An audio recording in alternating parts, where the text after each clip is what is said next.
Hello, and welcome to Season 3, Episode 1 of My Dog Will Eat My Face.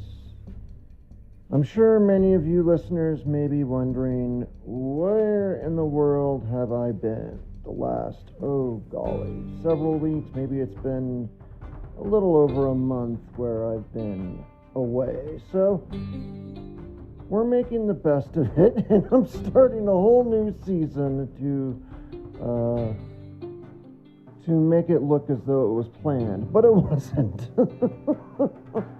Unfortunately, what happened over the course of the time that I was not recording was rather, what's the word? Terrible. That's the word I'm going to use. Terrible. And I think just in today's first episode of the third season, I wish to discuss what exactly happened and why it was so terrible and actually terrifying, and still is terrifying. It's actually become a new source of phobia that can keep me up at night sometimes, for fear of events such as what happened occurring again. So, I'm sure you're all wondering, well, what was it? Was he arrested? No. Did he get a DUI or something? No, nothing like that. Was I sick? You're closer to it there. But I wasn't really sick per se. Unfortunately, I am actually very hazy with respect to what happened. Most of the events that transpired are completely blacked out from my memory. So now perhaps you're wondering, oh, you went binge drinking, you went to Vegas and disappeared for several weeks. No, I did not binge drink, nor did I take any strange, weird drugs of any kind, like abusing prescription drugs, nor illegal street drugs. I know for a fact that I did absolutely nothing to trigger the events that transpired. And that's why it is so incredibly terrifying. But yes, I blacked out most of the events. So I'll tell you what I can recall. And all of it is nothing that I'm proud of whatsoever, to be honest. So for me to tell this story to the world, I am going to basically drop trowel for the world to see and let what judgment come, whatever may be. I will see. But it's something I do feel that I need to talk about and to explain why this podcast has been dead silent for so. If I were to describe what happened in the shortest terms possible, is I went completely insane. And I'm not exaggerating. As far as I'm concerned, what happened was nothing less of a prolonged, weeks-long psychotic event.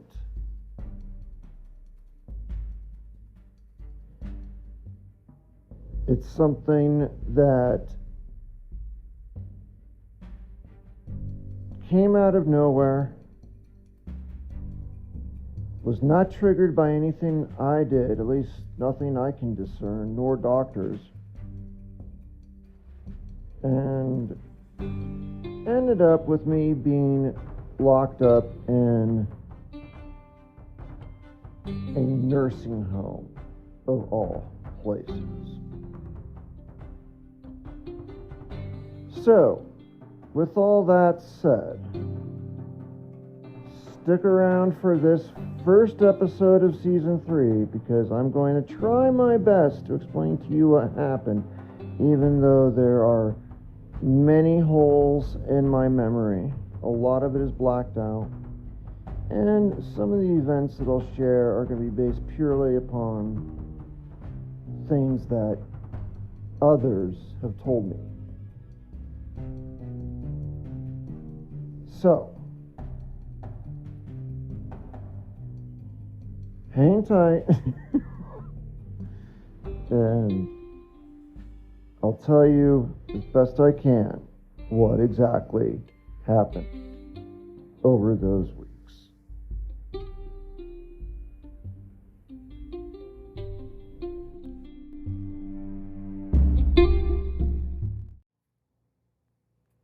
Now, it's actually quite difficult for me to consider how to begin discussing these events.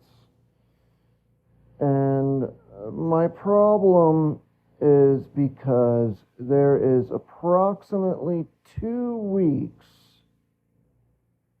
that I have absolutely no recollection of.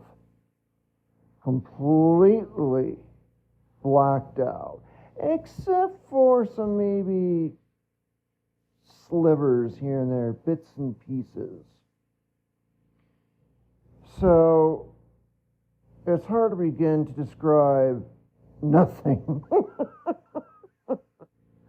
But let's just start there. First of all, I was obviously in some sort of state to where I was completely blacking out whatever it is I did. Apparently, one of the first things I did was just whimsically change my hospice home care providers. I would never, ever normally do that if I were in the right mind. So that's something that I know I did, because when I came to, it was a different provider, and I was told I made the switch. I don't remember doing it one bit, but clearly I did it. So that tells you right there there's something clearly wrong with me. It's something that, in my personality type, I would never do. I'm a man of routine and habit. I'm not the kind of person who likes to just rattle things up and shake things up for giggles. I like to generally fall into a repetition that's predictable and completely reliable. And yes, of course, there's some deviation here and there. I'm not so boring. It's nothing like I'm Rain Man, where I can only eat certain things or do certain things or like certain songs. It's nothing that severe, but it's just my routine.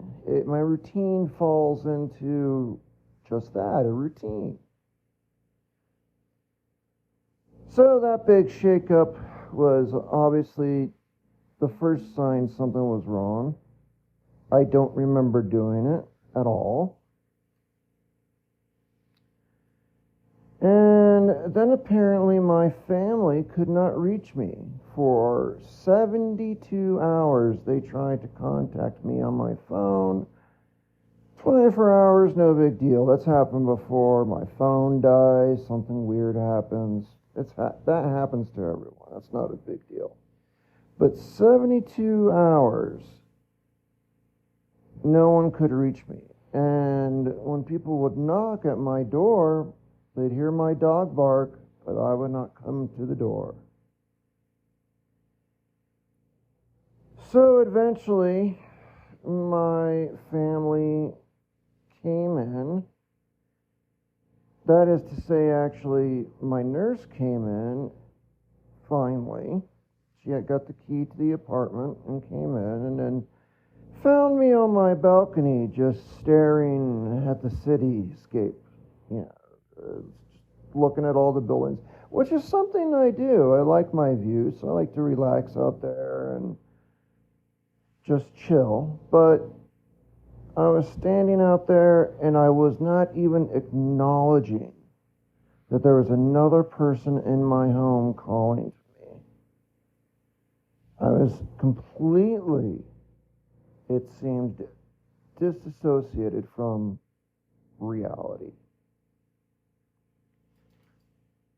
So they were fearful of leaving me home alone like that, especially with my dog who needed care. So my family paid for 24-hour supervision with a live-in nurse to come in and watch me.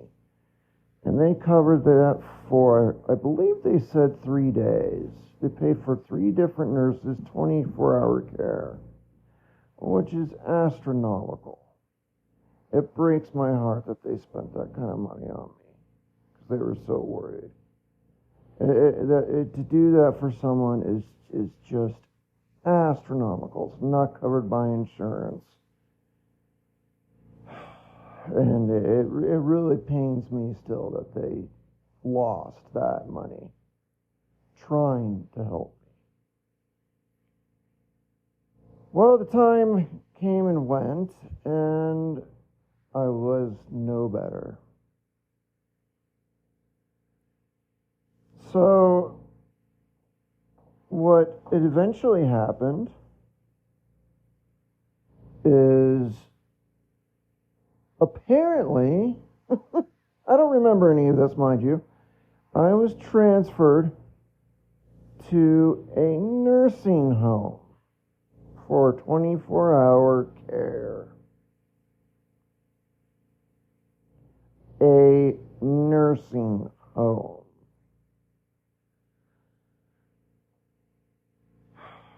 It was some point shortly after my arrival there where my mind started to come back to me because I was just so displeasured that I was in that facility. I'm in my 40s. I was in a facility where I was less than half the age of the next youngest individual in that facility, or patient-wise at least.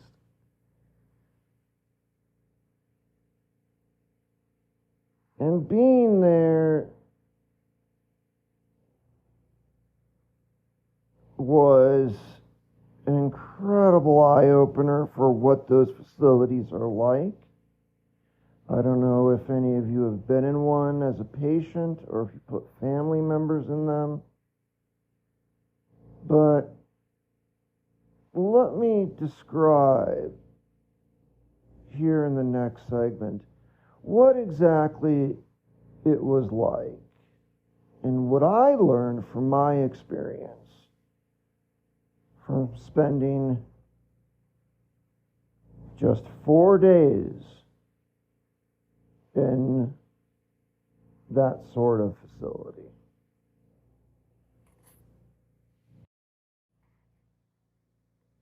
So, the nursing home.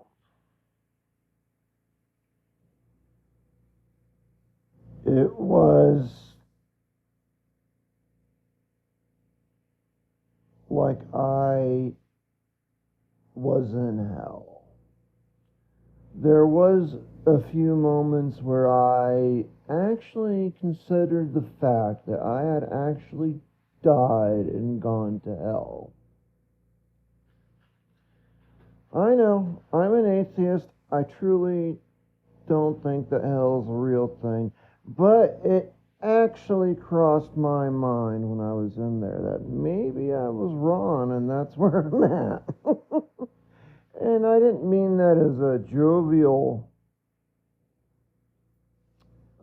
comparison or a way to emphasize how bad it was in that facility.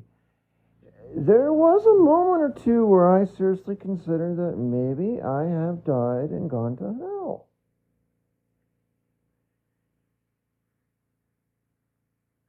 Thankfully, I had a single room, so there was no one else in my room, and thankfully, I managed to bring my laptop with me so I'd have something to do.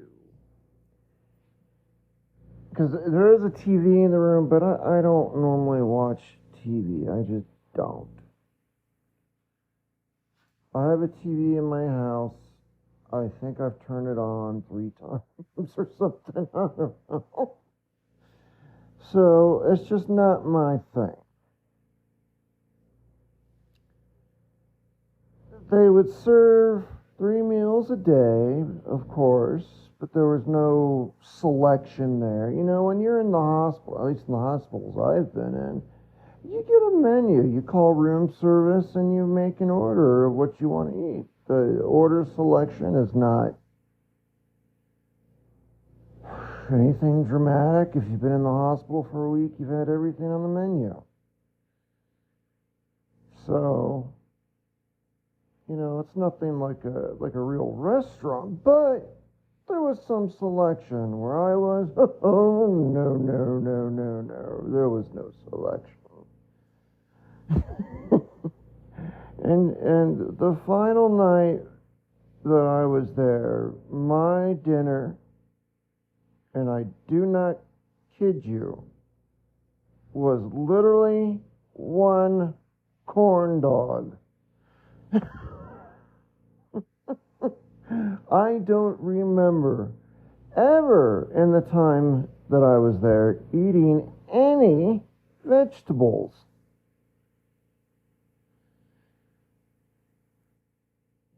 And I'm not like a vegan or vegetarian or something like that. I eat meat like the next guy.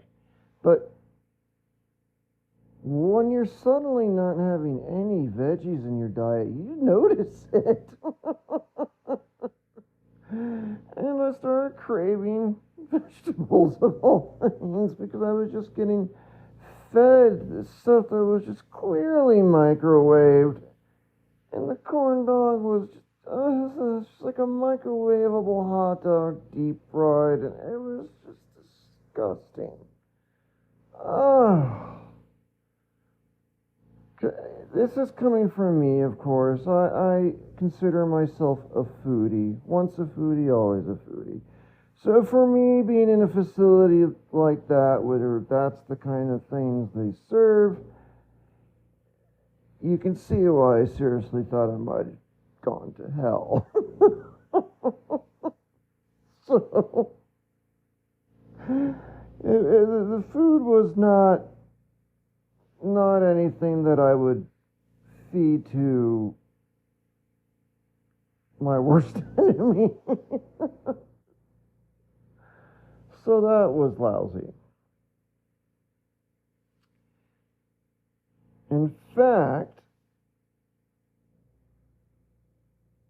well, let me back up a little bit. The other thing that was really bad, probably number 2 on the list apart from the food, maybe even tied with it in number 1 place, is the boredom. Because I don't get into TV. Yeah, I had my laptop to do a few things, but I was just still bored out of my freaking mind. And at this point, my mind had completely come back. it kind of slowly but surely over the course of a day or two came around, and I was me again. And so they were doing all kinds of blood work trying to figure out what happened. And I'm going to save that for the last segment related to this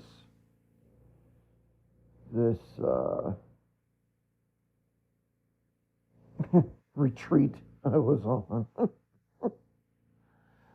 But the boredom was brutal, so what I would do is I'd walk out of my room, and I was very lucky. The nurse's station, at least one of them, was literally right outside my door to my room. So what I would do is I'd go out there and I'd just chat with the nurses and just harass them, just talk to them and mess with them.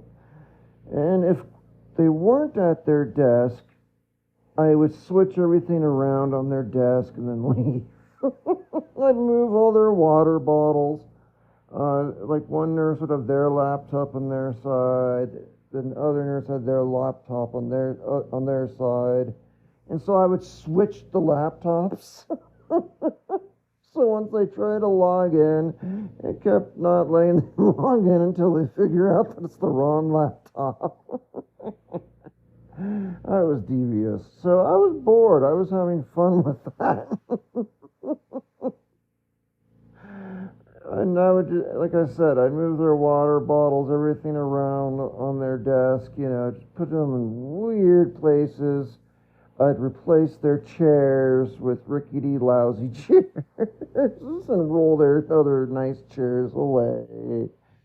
And I would just do all kinds of horrible hijinks to them. So I bet the nurses were tickled pink for me to leave the facility when I was finally let out. And I was signed in for what they call a 5-day reprieve. I've never heard of such a thing. I've heard of like a 72-hour hold, like Baker Act things. This wasn't that. They call it a 5-day reprieve. Sounds Orwellian. Really does. Also, while this is going on, the new provider I switched to, the nurse was for some reason going into my home and searching it for prescription drugs. She didn't find what she was looking for, but she would enter my home without me home and without my permission. So that caused a serious breach of trust, as far as I'm concerned, with that new provider. So I was very displeased with this provider, just for that alone. And my nurse there, frankly, was a raging narcissist. So throw all that onto the nursing home. And I was not a happy camper. I was not a very cheerful man. But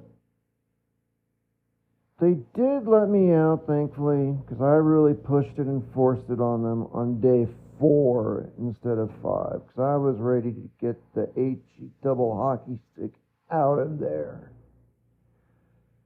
I would have old people following me into my room, shuffling around, barely moving, looking like zombies, mouths gaped open.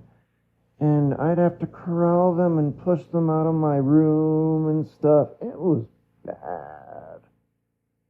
It was so bad.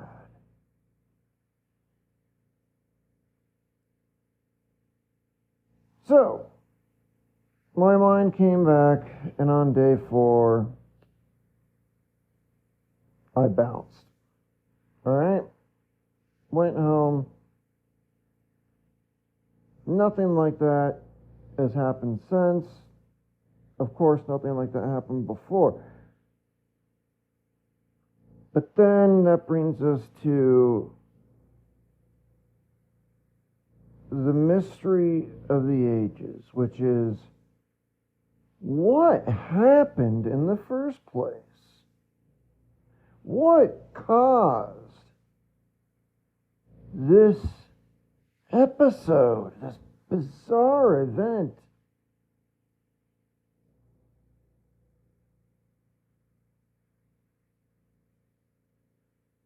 Blood work was done. Theories were bounced around.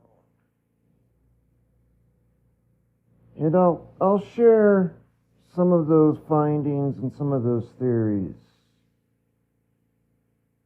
here in the next segment.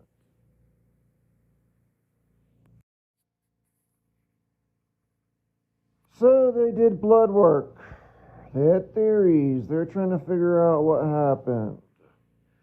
Lots of theories I heard were bounced around. Was it a series of mini strokes? So therefore I was put on a stroke watch. That never happened. And I think they ruled out mini strokes. Was it a cardiac event that somehow prevented blood flow to the brain? Obviously, I have major cardiac issues. That's why I'm in hospice in the first place. So that sounded like a potential explanation. But there's nothing with respect to that they could prove or demonstrate through tests. The one thing they found that I remember in the blood was that my CO2 levels were very, very high.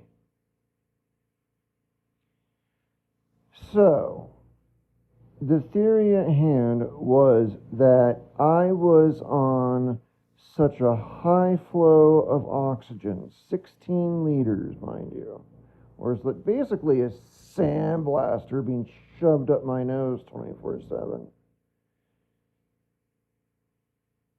that my body, my brain basically said, oh, well, I got tons of oxygen, so I'm going to start hanging on to the CO2 to balance things out.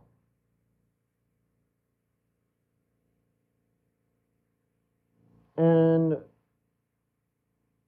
what instead happened was, of course, it's the CO2 slowly poisoned my brain. That was one theory. And it was demonstrated in blood work that, yes, I did have a very high CO2 level. So they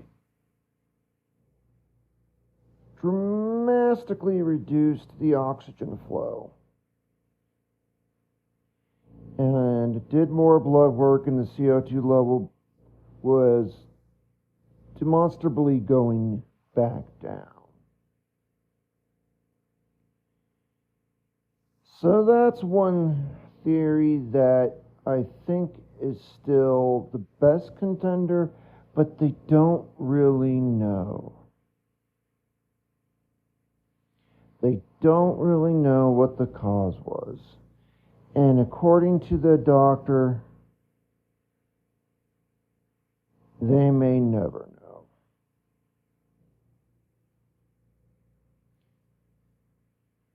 Obviously, it was not something that I took. I didn't take a bunch of pills. When I got home, all of my medications were there. That is any mind-altering stuff. I do have opiates for pain at home, but they were all there. They weren't touched. 100% of them were accounted for at home. And I kind of wish I got home and there was an empty bottle of Tito's on the kitchen counter or something, because then I could go, aha, I know what I did. Now I know. I got sloppy drunk. That's what happened. Oh, whew. I know not to do that again. What a relief. It would be a relief to know that that's what caused it. It would be a relief to know whatever it was is what caused it.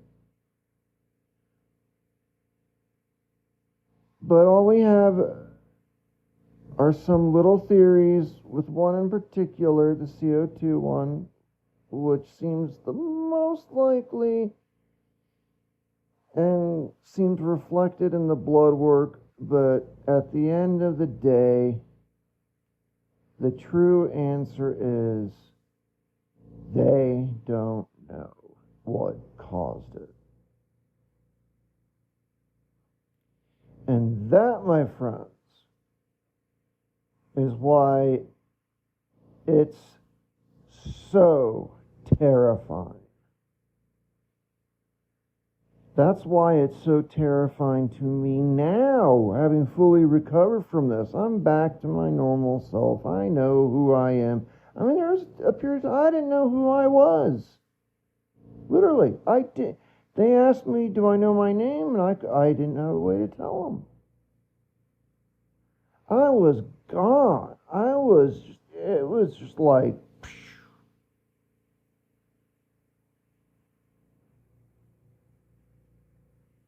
and not knowing what triggered that at all.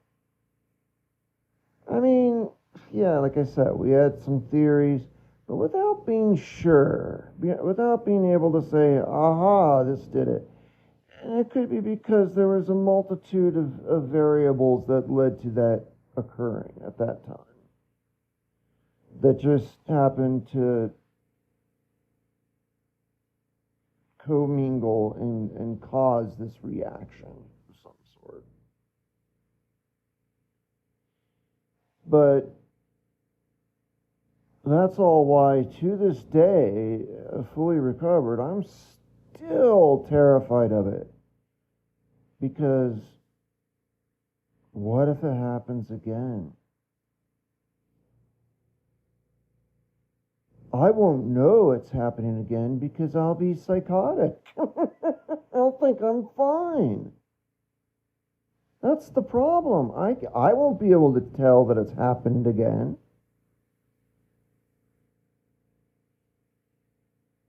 Or is beginning to happen, however you want to look at it.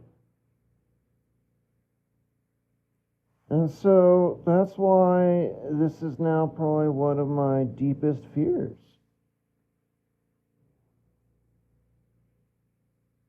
Forgetting even who you are as a person.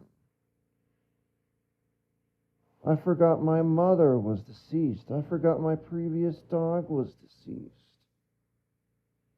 By the way, when I was in there, my dog was taken care of by one of the therapists that worked at the new hospice service. She had a couple dogs there, and they all became good friends. So thank goodness my dog was safe and cared for in that time. So that's good. I had to throw that out there too. He was cared for, and he was returned to me as soon as I got back.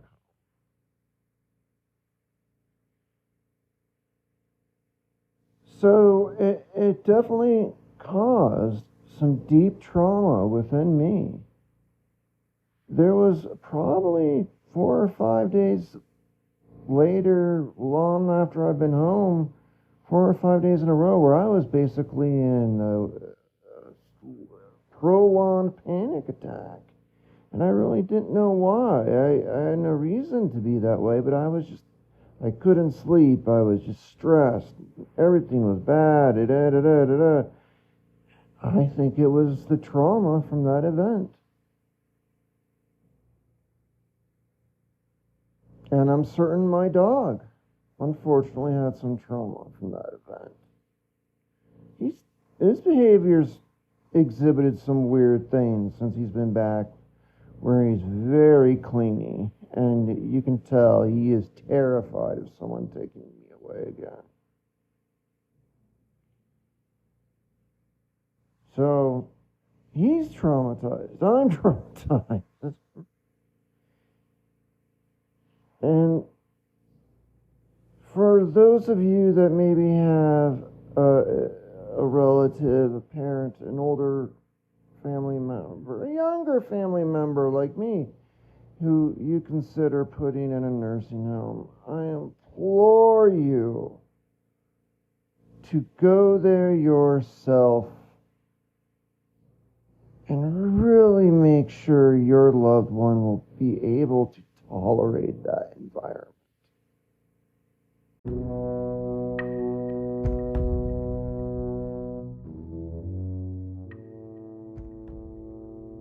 As I come to the end of this episode, first off, I apologize for the last segment ending so suddenly. I had a sudden puppy dog outburst and interruption that required me to stop everything and attend to his particular doggy needs. So I apologize for that.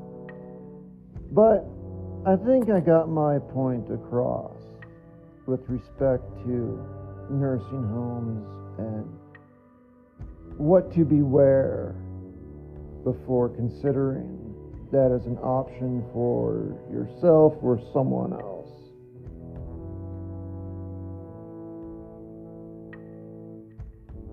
Now, in my case,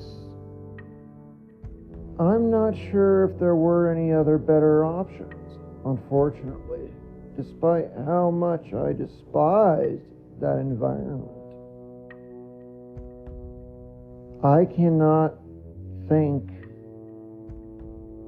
of a sound alternative that would even be affordable to anyone, in my family at least. So now, though, at least you listeners know where I've been all this time.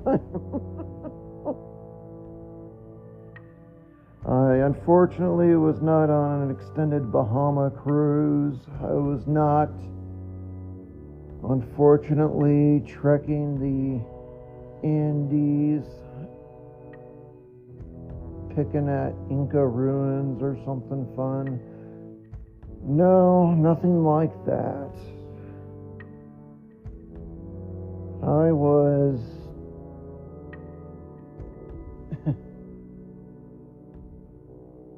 held in a small facility. Actually, it was a huge facility, but in a locked down facility. And I was completely psychotic. And again, I get to face the future now, not knowing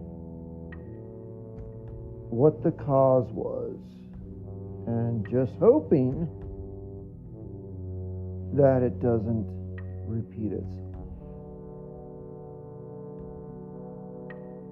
I don't really have another choice. People tell me to stop dwelling on the nursing home and all those events. It's done with, it's over with, you recovered and you're home. And that's great, that's all true. But still, not knowing for sure what the cause was, I have a lot of fear, obviously. Fear that it would happen again. And I wouldn't know it. I'd be the last to know because I would be crazy. That's the problem with being crazy. You don't know you're crazy.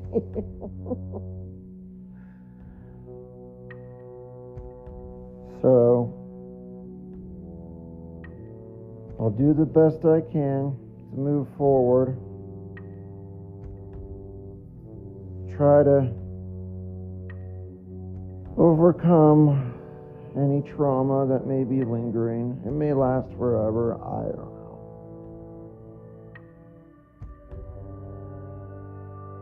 Because I don't really have any other choice. What else am I going to do? Lay in bed all day?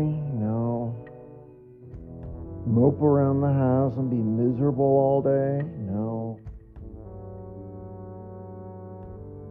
My problem has always been boredom when it comes to depression. I can be sad and depressed about something for a fair amount of time, but at the end, I always overcome it because I find it so incredibly boring. So boredom is, in a weird way, one of my greatest assets. That I convert that into some sort of action to overcome whatever stasis I may be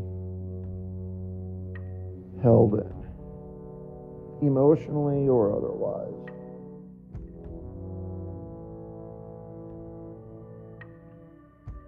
So I'll be sure to include that in my resume. Gets bored easily. That's one of my strong points. We'll see how a future employer likes that. Give it a whirl. Maybe I'll be surprised. But with all that being said, my friends, thank you for staying with me. Thank you for hearing my voice still in this podcast.